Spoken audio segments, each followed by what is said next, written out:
benefit from this treatment are the ones that, they develop symptoms, get a quick test, and then go in and get your treatment. That's like the perfect reason why you would want to be tested. And that's one of the reasons why, with the federal government not coming through with these at home, we want to prioritize our elderly population. Nursing homes want them, ALFs, senior communities. We'll also probably provide some of the local emergency management or counties or whatnot if they want to be able to do. But that is a very good example. What is a bad example is when you attach testing requirements to things like getting on an airplane. You think about how that affects the economy and affects people's willingness to travel. There's a lot of people who are going to have second thoughts about, gee, if I go and do a trip and then I end up getting a positive test and I'm totally healthy, but I have a positive test, I have to wait in a foreign destination for 14 days?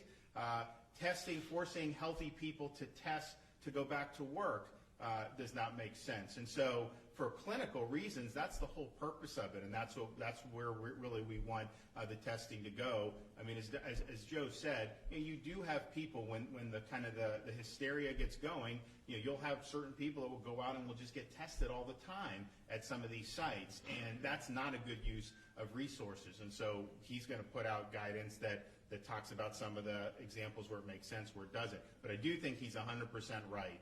The idea that if you just had a lot of testing, that you could somehow stop the spread or these waves, that has just not happened. I mean, you've seen everywhere, the passports, all the stuff that have been tried over the last 6 months. Right now, you look around the country, they are totally crashing and burning. And not only did it not work, it caused a lot of damage.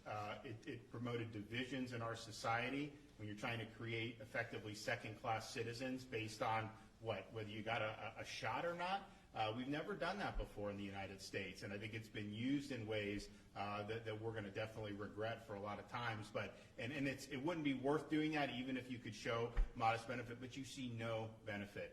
It's been a total failure. So part of the problem with what we see with how this whole thing's gone is, when there are things that fail, there's just a certain segment that just will never admit that and will never move forward on a better foot. And so you're kind of dragged down in some of these parts of the country with some of these legacy policies. But as Joe said, that's one model, a biomedical security state, not a society I want to live in. And the thing is when you have a free society like Florida, people can choose to be more cautious with what they do, and that's totally within their rights to do it. No one is saying, if you want to govern your affairs based on the whims of someone like a Dr. Fauci, you are free to do that, but you ain't making the rest of us do that, and that's I think the difference between what we're doing here and some other states.